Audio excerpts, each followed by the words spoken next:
Hello friends, आप सब कैसे हो। आज हम करेंगे एनसीईआरटी क्लास 7th पॉलिटी का 3rd चैप्टर के नोट्स हैं। ये राज्य शासन कैसे काम करता है। उम्मीद है कि आप लोगों ने बुक में चैप्टर पढ़ा होगा। पहले बुक में चैप्टर पढ़ना है, उसके बाद ही ये नोट्स बनाने हैं।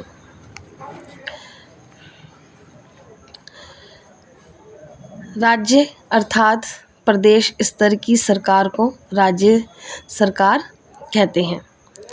राज्य सरकार की कार्यपालिका को ही राज्य कार्यपालिका कहा जाता है। यानी कि जो राज्य सरकार की जो कार्यपालिका होती है राज्य में, उसको राज्य कार्यपालिका कहा जाता है। राज्यपाल, मुख्यमंत्री, मंत्रिपरिषद आदि राज्य सरकार की कार्यपालिका के अंग होते हैं। कौन कौन से होते हैं? राज्यपाल, मुख्यमंत्री, मंत्रिपरिषद, ये कार्यपालिका के अंग में ही शामिल हैं। ठीक है, इनको आप अच्छे से देखेंगे। राज्य सरकार के महत्वपूर्ण अंग विधानसभा व विधान परिषद है। विधान परिषद में क्या है? एमएलसी। और विधानसभा में सदस्य जो होते हैं वो एमएलए कहलाते हैं, यानी कि विधायक, मेंबर ऑफ लेजिस्लेटिव असेंबली। ठीक है, विधानसभा व सरकार का गठन, इसको देखेंगे।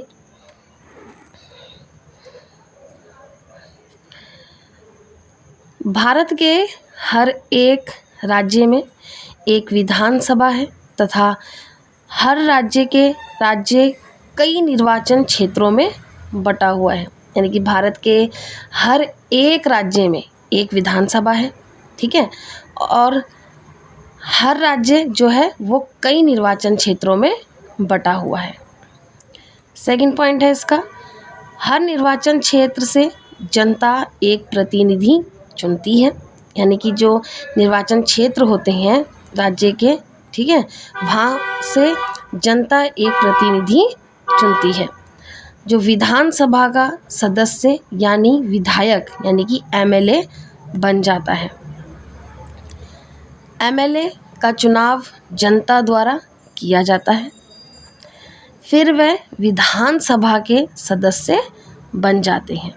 यानी कि पहले जनता द्वारा चुना जाता है, निर्वाचन क्षेत्र का जो एक प्रतिनिधि होता है, उसके बाद वह विधानसभा का सदस्य बन जाता है और सरकार बनाते हैं।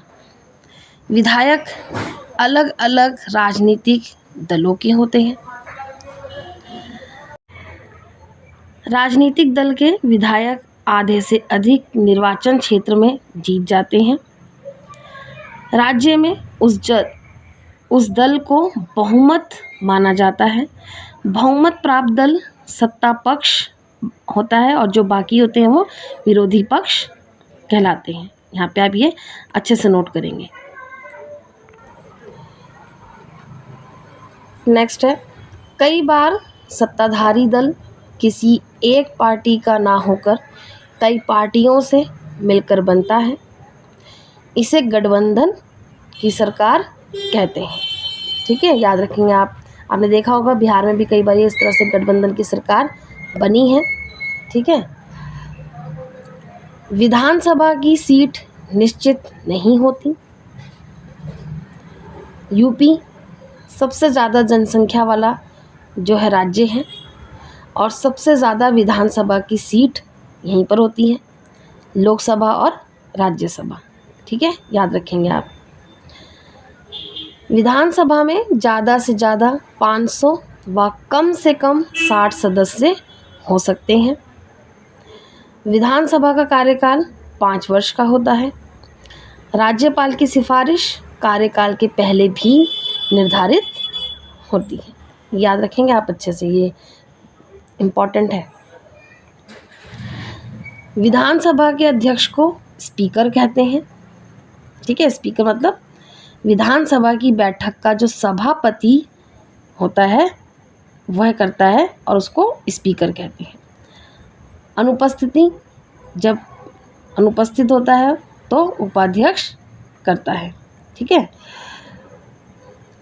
नेक्स्ट है विधानसभा के अधिकार व कार्य, इसको अच्छे से समझेंगे। निर्वाचन में भाग लेना। राष्ट्रपति विधानसभा के अध्यक्ष के निर्वाचन में भाग लेते हैं, याद रखेंगे आप। सेकंड है यहाँ पर कार्यपालिका पर नियंत्रण रखना। मंत्रिपरिषद के सदस्य अपने कार्यों के लिए विधानसभा की एक के प्रति उत्तरदायी होते हैं। थर्ड है संविधान में संशोधन करना। संशोधन का अधिकार संसद को होता है। कुछ विशेष संशोधन में विधानसभा की स्वीकृति आवश्यक है, एग्जाम्पल जीएसटी। ठीक है, 3 अधिकार व कर्तव्य बता दिए मैंने आपको। फोर्थ है आपका बजट पारित करना। फिफ्थ है कानून बनाना, राज्य के लिए कानून बनाना। राज्य सूची के विषयों पर कानून बनाने का अधिकार। ये अच्छे से आपने देखने हैं, इस तरीके से ऑप्शन आ जाते हैं कभी कभी डाइवर्ट होके। ठीक है, यूपीएससी में स्पेशली।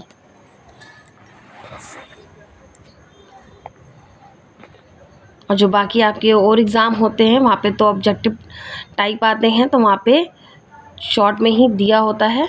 लेकिन जो सेंटेंस बनते हैं वो ज़्यादातर स्पेशली अगर एग्ज़ाम दिया है आप लोगों ने, जो यूपीएससी वाले बच्चे हैं स्पेशली, उनको पता है कि किस तरीके से सेंटेंस आते हैं। नेक्स्ट है विधानसभा के सदस्यों की योग्यता। यहाँ पे ही जानेंगे पॉइंट। भारत का नागरिक हो, कम से कम 25 वर्ष की आयु हो, किसी लाभ के पद पर उपस्थित ना हो। ठीक है, याद रखेंगे। विधानसभा ऐसा स्थान होता है जहां सभी विधायक सत्ताधारी दल के अथवा विरोधी दल के विभिन्न विषयों पर चर्चा करने के लिए एकत्रित होते हैं। कुछ विधायकों की दोहरी जिम्मेदारी होती है। ठीक है, पहला विधायक के रूप में और दूसरा मंत्री के रूप में। विधायक सामूहिक रूप से सरकार के काम के लिए उत्तरदायी होते हैं और सरकार को जानते हैं। यहाँ पर शासन के विभिन्न विभाग व मंत्री इसमें शामिल होते हैं। जो लोग सत्ता में हैं, मुख्यमंत्री व स्वास्थ्य मंत्री। ठीक है, उन्हें समस्याओं पर कार्रवाई करनी होती है। यह कार्य विभिन्न विभागों द्वारा करवाते हैं। कौन कौन से विभाग हैं? लोक निर्माण विभाग, कृषि विभाग, स्वास्थ्य विभाग और शिक्षा विभाग। अब देखते हैं बहुमत। किसी समूह के आधे से अधिक संख्या में लोग किसी निर्णय या विचार से सहमत थे। ठीक है, ये होता है बहुमत, उसको कहेंगे बहुमत।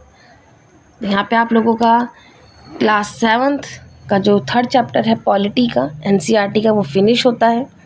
उम्मीद है आप लोगों को ये चैप्टर के नोट्स अच्छे लगे होंगे, क्योंकि ये मेंस के नज़रिए से ही लिखना पड़ता है और ये मेरे हैंड राइटिंग नोट्स हैं। तो आप लोग प्लीज़ इनको नोट करिए, ये बहुत इम्पॉर्टेंट है। क्योंकि जो प्री में क्वेश्चन आते हैं वो एनसीईआरटी से ही आते हैं और डायरेक्ट कभी कभी जो मैंने आप लोगों को पहले चैप्टर बताए हैं वहाँ पे मैंने क्वेश्चन भी बताए हैं, आप लोगों को PYQ दिखाए हैं स्पेशली। तो कभी कभी डायरेक्ट एनसीईआरटी से मेंस में भी पूछ लिया जाता है। तो चैनल को आप लोग सब्सक्राइब करें, लाइक करें और शेयर करें।